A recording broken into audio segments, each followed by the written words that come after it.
Greetings, travelers. I'm Josh, And I'm Kahi. and we're the Genshin guys. Kahi, how are you doing today? Doing rather well. Still getting over my previous cold from the weekend, but I think my voice is pretty much 90%. I just hope nothing else in the background it makes its way into the podcast this time around, but it's a pretty chill day. How are you? I'm good, also good. It is pretty early here in Tokyo, but welcome everybody. This podcast is for fans of Genshin Impact, the mobile game made by HoYoverse, formerly known as MiHoYo. Here we talk about our opinions, experiences, and dreams about Genshin Impact. If you like our show, don't forget to subscribe on Apple Music, Spotify, or wherever you are listening to the podcast. Today is our last podcast before Sumeru. I want to go over the topics for today, and we're going to be talking actually a lot about Genshin Impact versus Tower of Fantasy today. That's our main topic. That being said, it is a bit of a shorter episode due to time constraints today, but we'll be back next week with a lot of Sumeru. But we do have some other things to talk about. We have our weeks in Genshin, of course. We have Genshin news and community question discussion, of course. Let's get started then. So my week in Genshin, our weeks in Genshin. How was your week in Genshin, Kahi? I have been listening to the Sumeru Symphony live performance on repeat for ever since I heard it, because that thing is just mesmerizing. I love just hearing the different kinds of instruments, all the swirling noise, the swirling repetitions with the horns and the string instruments. It's just such a good soundtrack. I even started to listen back to the other orchestral performances, and I'm going on a music binge right now for Genshin Impact. I didn't realize a lot of their stuff is actually coming out pretty frequently on Apple Music, so I've been listening to that. But the Sumeru ones aren't up there yet. I think it just might be too new, so I've just been replaying it on YouTube while it's in my phone or my pocket as I'm walking to work. It's such a good song. I love it. Nice. Exciting. I'm so excited for all the other music that we're gonna hear that we haven't even heard yet, and like what the music that we have heard, like how does it show up in the story? How does it show up in the game? Really excited for that. Um, Very quality. I mean, one day I would love to go see the live orchestra performance. I feel like I would cry. But so yeah, so for me, my week in Genshin, I've been doing a bunch of events for the final Primagem push. Like anything that I missed, I was trying to do it. There's some side quests and exploration tasks I didn't finish in Golden Apple Archipelago, but I'm totally fine with it because to be honest, like this patch, as cool as the event was with the story and some of the puzzles that were there, it's feeling pretty uninspired to like do everything.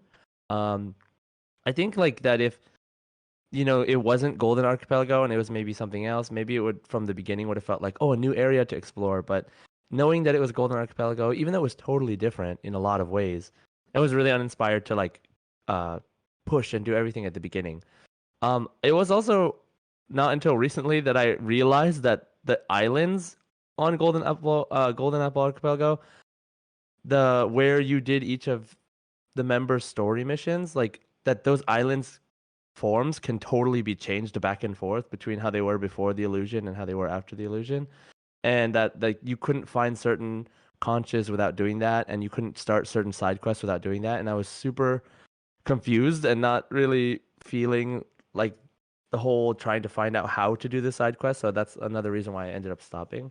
I don't know if they explained that well in the dialogue, but I know you can rearrange it from all that pot and you can see it in the distance. But if you progress to that in order and find the conches first before rearranging everything, I found everything naturally. I got Trisho's outfit without having to do any kind of weird rearrangement of the islands. Because like as the quest kind of pointed me to each island I'm supposed to go to, I'm going there and finding the conch, and then I'm progressing through the story. So like if you go through it super linear, then you're gonna naturally find everything. But it's a catch up mechanic, I guess, for people who kind of like skip through it and then they can kind of go back to it again and redo one of those previous ones, go into the domain, find a conch there.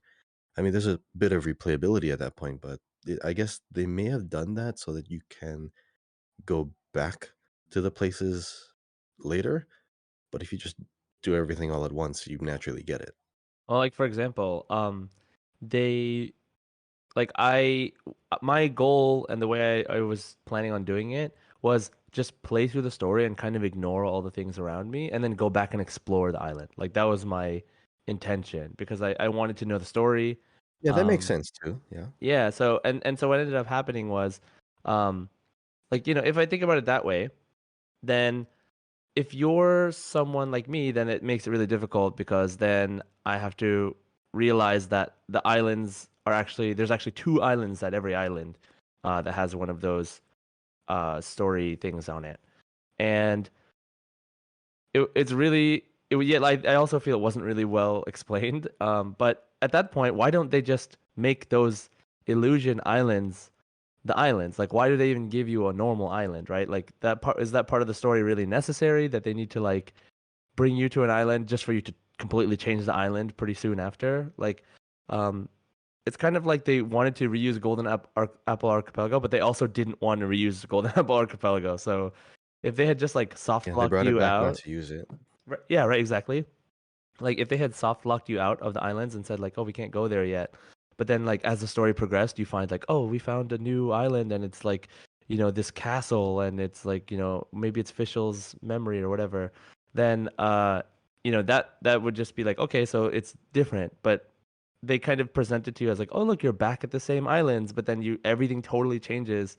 So I guess it was kind of confusing, and I didn't realize that until now when I'm trying to like, oh wait, I should probably do all these quests.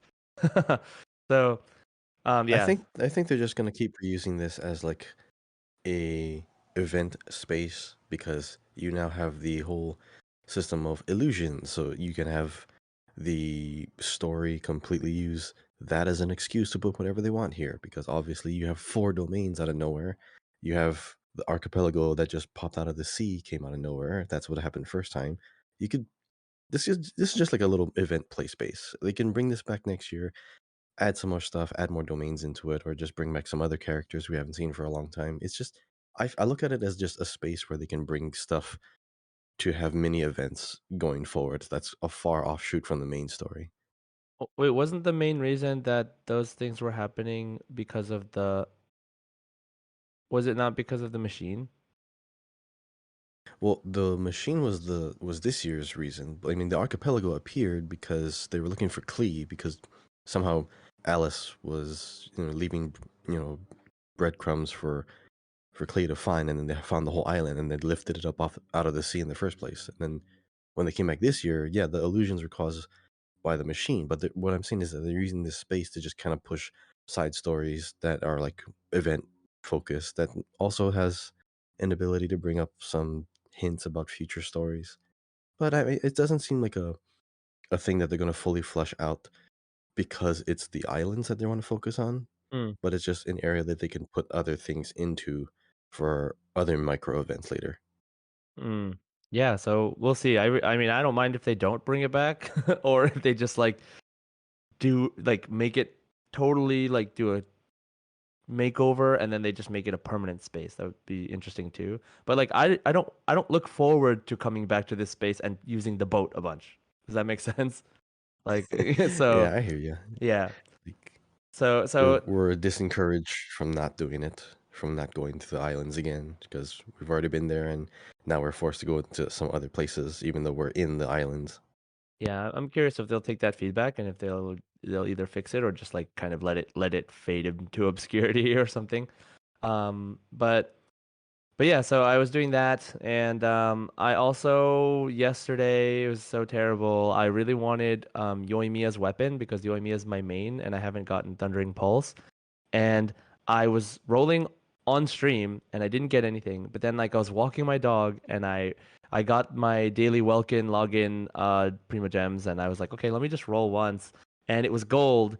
And I won the 50-50, but I lost the 50-50. So I won the 50-50, meaning like I got the one of the two featured weapons, but I didn't get the feature weapon I wanted. So I got Summit Shaper, the 5-star sword, and I was so Ah, disappointed because I man. don't, there's no one that can really use that right now that, I know. I was thinking, who even needs that? right? Traveler? Yeah, like maybe Traveler, but The like there chain? needs to be a sword Uh, character that makes their own shield that has like a sort of, like go in and attack, but also be defensive, like playstyle. Like, you know, other than Albedo, other other than, than Geo yeah. shields, So, no. I mean, other than crystallized shields, because crystallized shields aren't that like, reliable. But yeah, I don't know. Anyway, that's what I was so disappointed. But maybe it'll come in handy in the future. Who knows? But the point is, I don't have a single 5-star weapon outside of Staff of Homa that is an actual featured weapon that is not available in the standard banner. I have almost all of the 5-star weapons that are normally available. So I really, really want Noemia's weapon. Hopefully I'll get it next time it comes around. Um, Maybe I'll be in a place where I can just be like, yeah, I'm just gonna drop $150 or $200. Like, but right now it just seems not worth it, especially because Sumeru is coming out soon. So I'm just gonna, go ahead and suck it up and just wait for the next banner. Um, and so yeah, so that was my week in Genshin. What a week it was. So I'd like to move on to Genshin news. So in this week's Genshin news, a couple things, just things I want to highlight real quick. There's a Vago Mundo Zhongli fan art contest until September 3rd. So if you're interested, please, please, please get your Zhongli fan arts out there. There is something else that I thought was pretty interesting called the Encounter Genshin Teleport event. And this is an in real life event where they will have these, I'm pretty sure they're going to be giant Genshin Impact teleport waypoints in real life. I don't know if any of you guys like watch Stranger Things or know about like the Stranger Things on Netflix, like advertising, but like across the world in different places, they like put giant like sculptures and things that are related to the show in different places, like in just totally different countries all around the world to advertise for Stranger Things. And this is sort of similar to that, like where they have these real life teleporters, just I guess big teleporters you can go take pictures, and it's advertising for the game. And they're gonna have five of them, it seems. They're gonna have one in Singapore. They're gonna have one in Malaysia, one in the Philippines, one in UK, in London, and then one in the United States in New York. So it's very limited, very very limited. But it is if you do happen to be in one of those areas, I'm really looking forward to seeing the pictures and what it looks like. But it's very cool that they're starting to do these kind of advertisements. Of course, more power to Genshin. I'm really excited for the game to pick up, and yeah, it's really cool to see like a Genshin teleporter in real life, I think. And so next we have the streamer recruitment event on Twitch. And the registration is until the 26th. So not that much time left, probably by the time you're listening to this. But basically, once just after the new patch drops, you'll have some time to register. But what this event is, I actually participated in this during the 2.0 launch event as well. But you stream the game on Twitch, and the more you stream and the more followers that you're able to gain during the course of your streaming, you can get more and more Primo Gems. And if you're at the upper tiers, which are pretty much decided because like there are certain Genshin streamers that like have already tons of followers and things, but I'm not sure if it's based on growth. I don't remember, but definitely worth doing if you already stream on Twitch. You might as well because it's free Primo Gems. I will be streaming a lot, so a lot. So if you're interested, please come and check out my stream as well at twitch.tv/jside. And that's going to be a really fun event. I think it's really cool that they encourage people to stream the game. So if you haven't tried streaming before, I think it's a really good time to get into it and try it. But yeah, it's really fun. Sumeru is going to be amazing. I'm sure there's going to be a lot of people that want to watch. So next we have on Twitter they released Sumeru adventure journals. So there was four of them so far. And the first one shows you how Dendro works. It explains all of the reactions and how there are actually no reactions with cryo. But when you react them with water, with hydro, and with uh, electro, then like we have two extra reactions on top of that. It explains everything. So if you're interested, I think Kahi explained it in a previous podcast, but um, it talks about the details. So if you're interested, go check that out. The other journals, they actually say in the post, spoilers ahead, because they actually show some of the enemies that we're going to be facing and explain a little bit about them. And I saw some of it and I was like, oh man, I wish I didn't see it. But so I think we should I don't want to spoil it for you guys. So if you want to check it out, if you're interested, go check it out on the Twitter, the Sumeru Adventure Journals. Um, there was also one more thing about let me see here. It is called the A Journey Through Pages, and it is like you get some Primo Gems and rewards, and I'm pretty sure it shows you the journey so far. I haven't actually looked at it yet, but they did this before for 2.0, so or for like the 1 year anniversary, like something similar.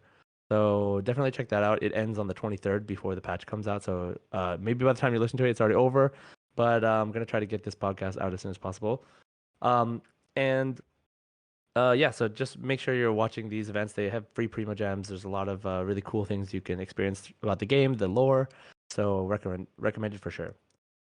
They also have the Tanari character teaser and all of his talents and hobbies and etc. like his background stuff posted on Twitter. So and also on Hoyoverse app. So if you're interested, definitely check those out. You can see how he works, how his abilities work in detail. And then speaking of Tanari, just like you said, Kahi, there is the Go Go Forest Rangers event. And that web event, you can earn some Primo Gems, learn a little bit about Tanari and Kole, I believe. But I haven't actually started it yet, but I'm going to do it starting today. But it's free Primo Gems. It's definitely worth it always just to check these out, especially for story reasons. Um, yeah, so those are mostly the updates from Genshin Impact from their official Twitter as far as news goes, official news.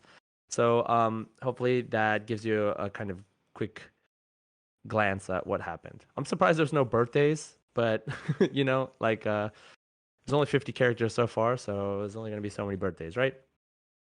Now, Yeah, they'll run out of days eventually. Some of them will cross over because we have like, okay, who has the same one? Is it Cookie and Klee, or is it yeah, I think it's someone Cookie and Clay. else? Yeah, okay.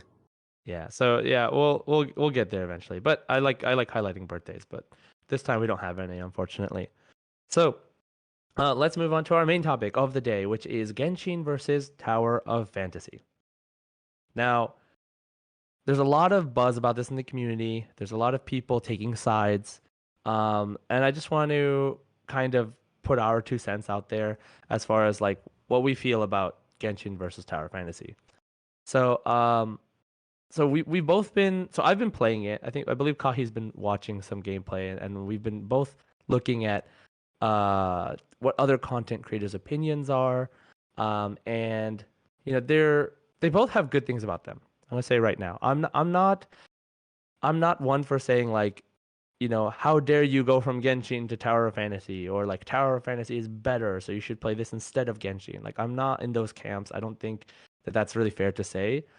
They're very similar in a lot of ways, but they're also very different, and I personally think meant for different audiences. And so, yeah, I think there's one of the big things I want to highlight is that plagiarism seems to be a huge topic right now. And there's a couple reasons for this. One is because a lot of people have been finding out that Tower Fantasy, which has been out in China for over a year, um, had a lot of issues with legality and plagiarism in when they first released. They seem to do I mean, you can look it up online. I'm not going to go into detail, but they took some things from what looks like other creators and other games, and so people didn't sit well with a lot of people. Um, and they had a lot of game breaking bugs, including like things that let you glitch the game to be able to get like the best gear and everything very early without having to pay any money. And so they had a lot of problems at the beginning. They don't have those same problems now, but um, a lot of people are concerned with how the game is going to go. And this also brings back the question of like people saying like, "Oh, remember when Genshin Impact was announced?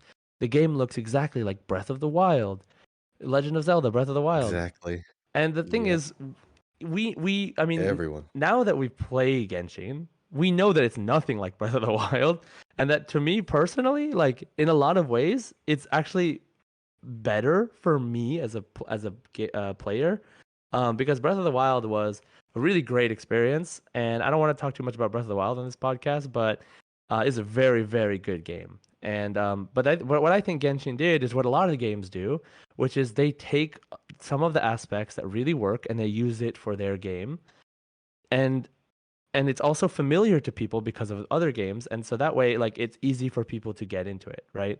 Like I think that that's important to remember, is that a lot of games borrow and build off of concepts that other games do, and they adapt it, or they improve it even to work with their game and their system in their context. So of course, when we see something that was like only done in one game, or like was the aesthetic was from this game but then it's brought over to another game, we're going to start thinking, oh, they stole it. But you know, it's not like they stole the game, right? Like they just took one part and they added it to their game and they made it um different. And even the cooking, the way cooking works is different. The way a lot of the aspects that are similar to Breath of the Wild seem work totally differently in the context of Genshin. So, I think it's a normal thing for the industry to grow, for game quality to get better, is they got to copy each other to some degree, right? That doesn't mean taking the entire story. It doesn't mean taking character assets. It just means that, the more familiar we become, the more the standard is raised through like really uh, good game mechanics, then we will continue to improve off of that, is what I believe. And so I have more to say about that later. But the point is, both games have their discussions about plagiarism. Both games have their discussions about which is better. And for now, I want to talk about me and Kahi's opinions on both games so far, from what we've played and what we've seen of the game. So so personally, the first thing I want to talk about is the combat.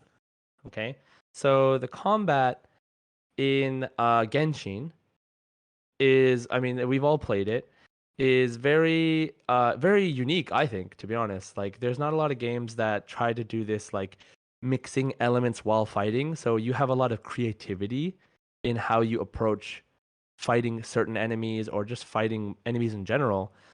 When Tower of Fantasy's combat is a little more traditional, they do have elements and things that are involved in there, but it's not the main focus is not fighting with elements. The main focus is fighting with weapon types, and trying to switch between three weapon types a lot of the times. And in a more traditional sense, like other games, like similar to fighting games in a way, you have kind of combos and like a combo system. You can mix and match your weapons. So it's sort of similar to like Devil May Cry, Bayonetta, like those kind of action games. Like there's a lot of like attacking and lifting things up into the air and jumping in the air and shooting, and it's very different from Genshin.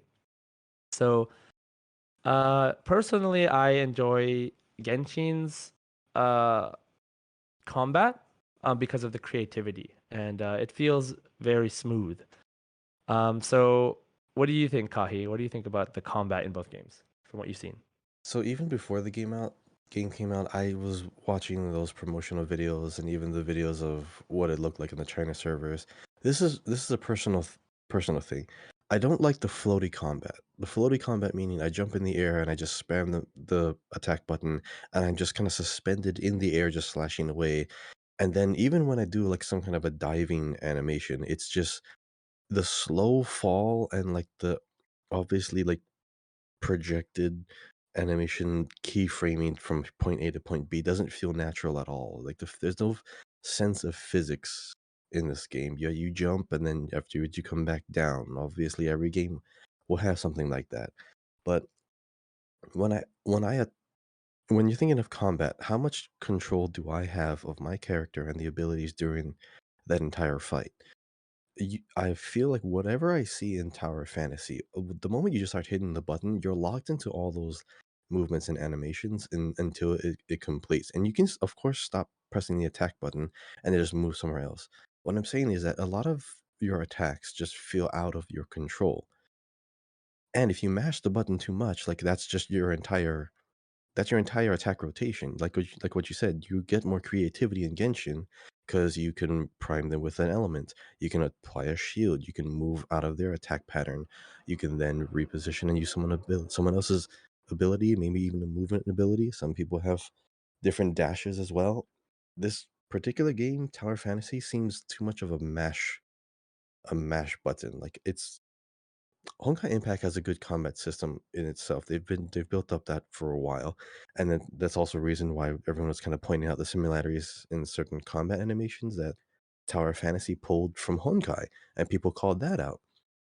Plagiarism aside, if if you like having full control over where each attack goes, like one basic attack you move, two basic attacks you move, you can mash the button for a couple of times, but then still be able to leave some kind of ability behind to kind of capitalize onto it next time. If you want to like create a team-based combat system, then I think Genshin's obviously better. What Tower Fantasy does better is allowing you to use the weapons from the characters that you get. The hard part about that is that okay, is there going to be a finite amount of character weapons until they start feeling way too similar? And then like longevity is my biggest concern about this game. But from the core standpoint, combat to me isn't as refined as Genshin. So I don't know. What about you, Josh? What do you think? Yeah, I'm like just to be sure, to be clear, like you haven't played the game yet, right? I have not because of everything that I keep seeing about it. Hmm. And it brings me to my other point later on, but I'll bring that up after we talk about all this. But for me, first impressions, I don't feel like I actually need to play the game. Okay, yeah, sure. I don't feel like the combat, like I having played it as much as I have. I've played it for okay, so I've played it for about 5 hours maybe.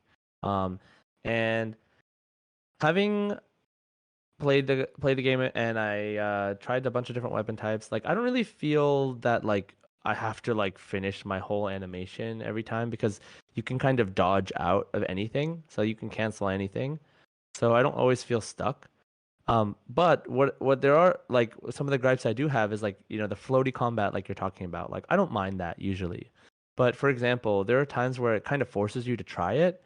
Like where the game throw like one weapon type will like make you throw yourself in the air just to dive back down or like do a bunch of different things. And one thing specifically is like I have this at these SSR dual guns, like these dual pistols.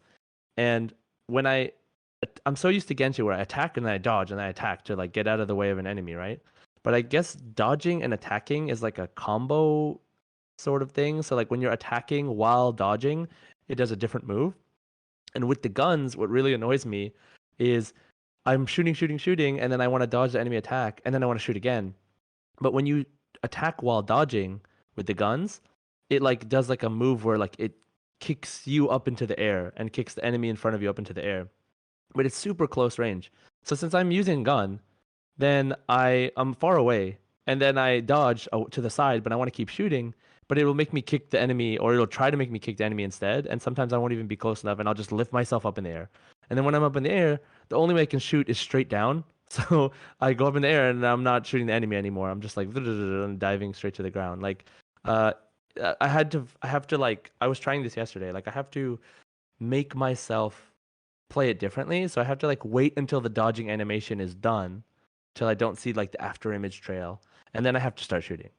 Um, and like, but it makes me feel like I have to force myself to stop in the combat, like where in like because I don't want to do a different move on accident, like that kind of thing. So it feels closer to like a fighting game in that sense, which I'm totally fine with in most cases. But it's just it's very different. But they I can tell from that alone that they really want you to try focusing on using moves in the air too. And one thing I don't like about how it feels like you were talking about animations, um, like that you can like jump in the air and then you can attack and then you can dodge and then you can attack and then you can jump again and then you can dodge again and then you can like so it looks really unnatural to like just like keep. I mean, there are a lot of games like this, right? But like you said, in the context of like comparing to Genshin, like if you're interested in that kind of like I can be in the air forever kind of fighting style, then more power to you. But Genshin does have like a weight and like physics to it, that make you like more grounded in the combat. But there are still characters that can do things in the air, like Xiao, right? Or like Kazuha, can like attack while in the air too as well. So and I'm sure that that system will continue to evolve over time. But as far as it is right now, their combat is very different. And so yeah, so in that case, I think that's a really good point. So like their combat is very floaty. There's a lot of I mean, to be honest, there's a lot of eccentric animations, like a bunch of things that maybe seem sort of unnecessary at times, but they are really flashy and pretty cool.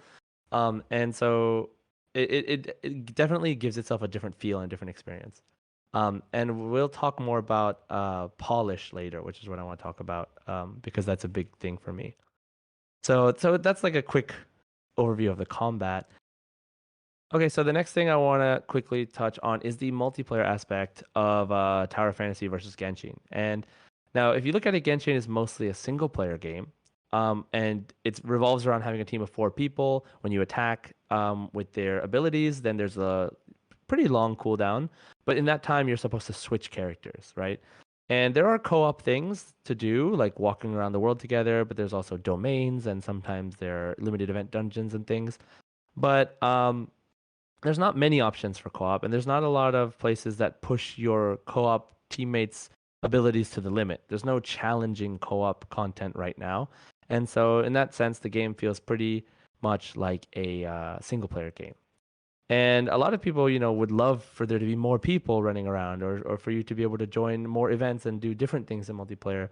But Tower of Fantasy is similar to an MMO in this aspect, where there are people running around all the time in your server, in your instance, and you can meet up with them anytime. There's like PvE events like that, you like raid boss kind of bosses that are just walking around the world, and you can farm them for materials, even without using like any kind of resin or stamina.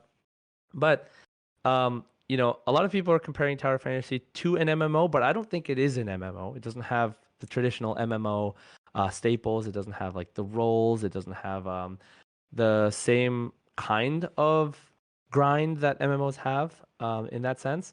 So it's kind of a really interesting mix between Genshin and an MMO. But if you're looking for like more multiplayer interaction, right? If you're a streamer and you want to play with viewers, if you want to like play with a bunch of friends and all go down and take down a raid boss together or whatever, Tower Fantasy is actually really cool for that. So, what do you think about that multiplayer aspect, Kahi? What it boils down to, Genshin is more of a single player with some co-op. It's like any like console game. You can play up to like four people in a party. That's totally fine. That's if you want like smaller groups or even solo, Genshin is obviously going to be way better.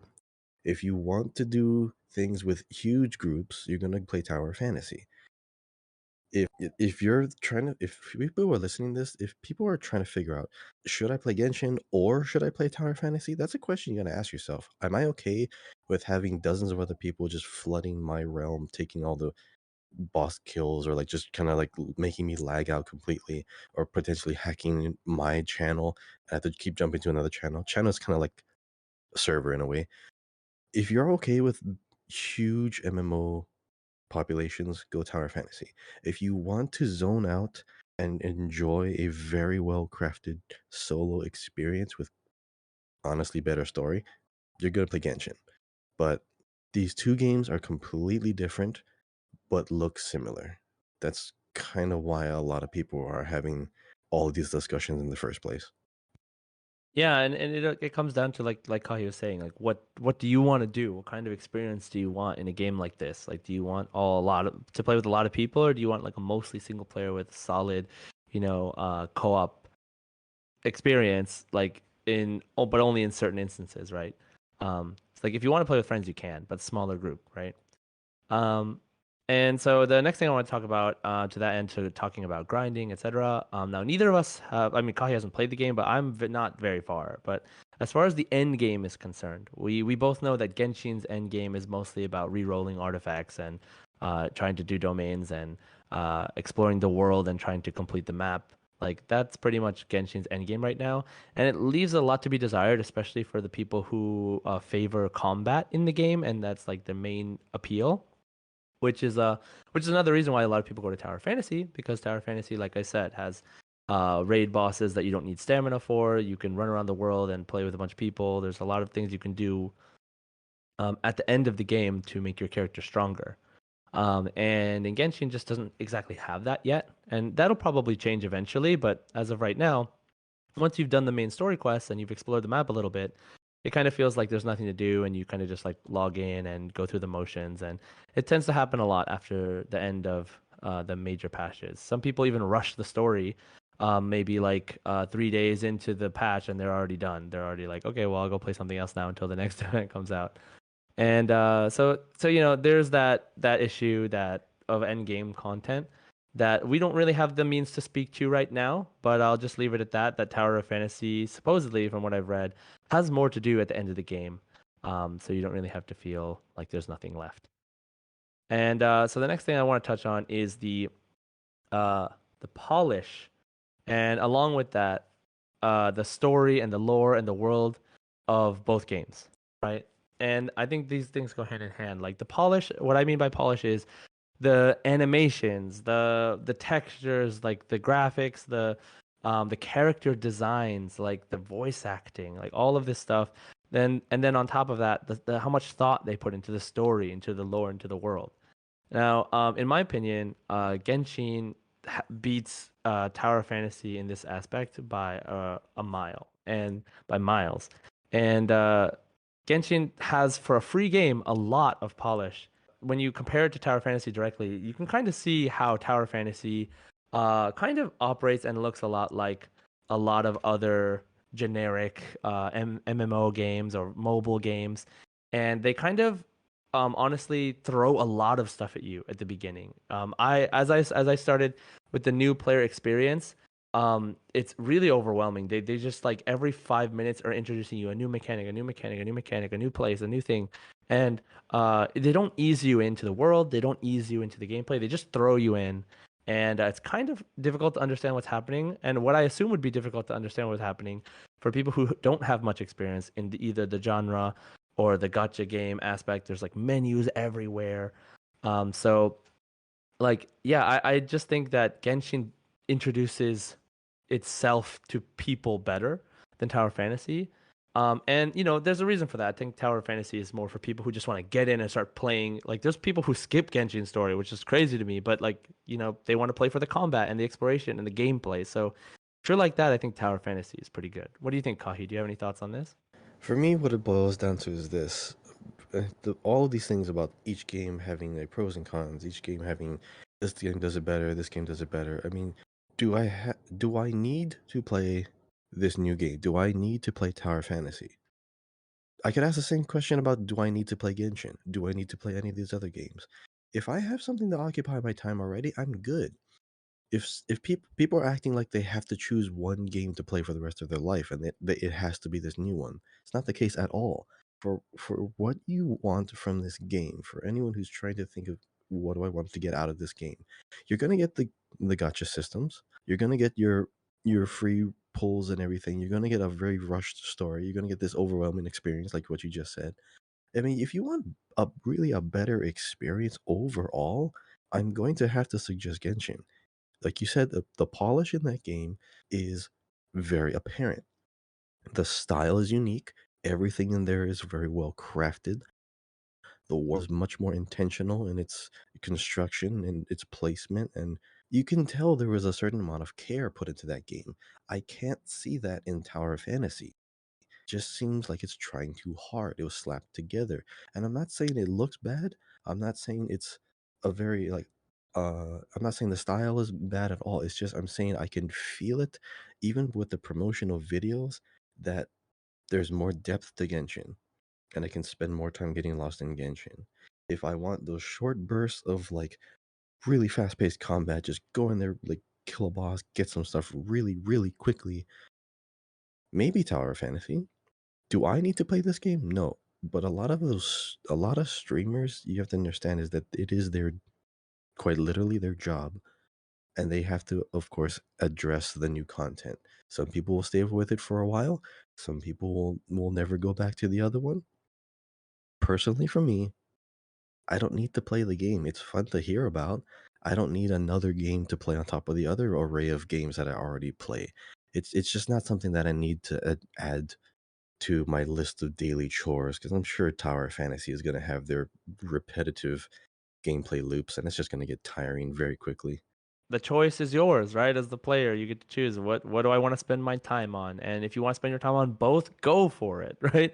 If you have the time to spend on both, if you make money from these games, like as a streamer, as a content creator, it's amazing. Like you have more options now, right? Like I said, Genshin is lacking in end game content, but Tower of Fantasy has loads of it. So switching between the two is a viable option as well. Now, I think that what's really good about these similarities, this discussion, is that Genshin is pretty much has been pretty much at the top since it came out, and there hasn't been many games to challenge it.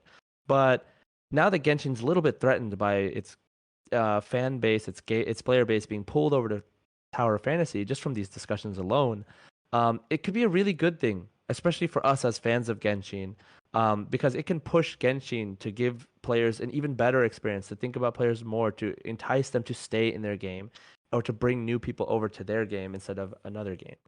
And it can be something that helps the company not get lazy and to keep the experience top notch. Now, we'll see how the two develop over time and how they push each other. And basically, the verdict is play whatever you want, play what's better for you. Try them both if you don't know. If you know, if you're like Kahi, you watch some gameplay, you're like, man, maybe this is not the game for me, then that's okay too. Additionally, there are a lot of similar games coming out that take this whole like Breath of the Wild Genshin-esque approach, and they look really interesting. And I really think that if you're interested in this genre, there are many cool games to come. One of them is Wuthering Waves, which is one I'm really interested in because of the combat of the previous games that this company has made, like Punishing Gray Raven. Another one is Seven Deadly Sins Origins, which if you liked Seven Deadly Sins, the manga by Kodansha, it is a open world Genshin-esque version, but using the Seven Deadly Sins IP. And I definitely recommend checking out the trailer for that one if you haven't already seen it. And then there's another one called Blue Protocol that's been in production for it was announced about 2 years ago, but it hasn't really gotten that much forward in production. But there is gameplay. It is very Genshin-esque, but it is less about climbing things and less about abilities that we've seen in the gameplay so far. But it's more about like running around a really open world with like a really anime art style and being able to have really fun combat, which just looks sort of similar, more like to Dark Souls ish. But we'll see. Like, is just another game that Yeah, might go in that category. it seems more like a Final Fantasy with more leaning more into the anime aspects because the way their zones are set up, the way they're interconnected, it's like a new loading zone every time you cross a border. The combat is kind of like a third person overhead, but I think sometimes you can go first person, but it looks more like if Genshin was going to be turned into an MMO, it's gonna look like this. The animation and all of the style of the characters as well as the combat is punchy enough and big enough where it looks more this is kind of what I thought Tower Fantasy was gonna end up feeling like, Yeah, but even Blue Protocol, with not even having any recent gameplay, still looked better back then than Tower yeah. Fantasy is And now. in terms So of that's polish kind and of graphics, right? yeah, overall. Right. So yeah, so that's our 2 cents on Genshin versus Tower of Fantasy debate. If you're interested to talk about it more, of course, feel free to talk to us on Twitter, send us some messages, and ask us questions, and we will address them when we can. So the last thing we want to talk about today is the community question, which is the last week we asked what game/franchise crossover do you want to see in Genshin Impact, and we have buy me a Sonic plush bag commented GTA. They want to see Grand Theft Auto crossover. That would be very interesting. Someone says I kind of wanted to see Fortnite for the memes. Honestly, seems possible, but we'll see how that goes. Uh, Anything I is possible. I would love to see They put Genshin in Dragon Fortnite. Ball in Fortnite. Yeah, it's so good. Pimzo Oh Balto man, said like it's only a matter of time. Prince of Balta said Project Sekai, which is a mobile rhythm game. Well, it's like Hatsune Miku collab game. Lots of support for the podcast here from Norway. Keep going. Thank you, Pimzo. Hey, Norway. Yay, Norway. We also have at Kira Hedgehog on Twitter saying, to answer the community question as far as Genshin collabs, I'd love to see a Sonic the Hedgehog one somehow. It could even just be outfits for all I'd care. Sonic has crossed over with Minecraft, Monster Hunter, Ninjala, and more, so why not Genshin? Exactly. Why not Genshin? I hope a lot of people take that approach a lot more, and we see a lot more collabs, including Sonic the Hedgehog, in the future. That would be really awesome. So, so guys, yeah, feel free to address the question on Twitter whenever you want. I know some people are like, "Are there so many? I can't even choose." But our new community question, to you is: if you could play through the whole game from the perspective of any playable character, who would you play it as, and how would the story be different? So this is a little bit more of a loaded question, but I just want to hear your answers. Like, if you could play the whole game from just one of the characters, like who would it be, right? So think about that one for a second. Think about your favorite characters. Think about which characters you think are the most interesting, and then go ahead and answer that question. We'll talk about it next time. So, thank you very much, everybody. That wraps up the show for today. Thanks for listening. Leave us a comment and a review. If you leave a 5-star review in the form of a question, we may answer it on the next episode of the podcast. We haven't really gotten any questions yet that much. I think Java asked a question before, but yeah, feel free to ask us questions, guys. And don't forget to subscribe on Apple Podcasts, Spotify, wherever you're listening. Follow us on Twitter at Genshin Guys Pod. Remember, I'll be streaming for the Twitch streamer recruitment a lot over the next couple weeks, so please feel free to drop by my Twitch stream as well. We'll see you all in Sumeru. May your wishes be granted. See ya. Enjoy.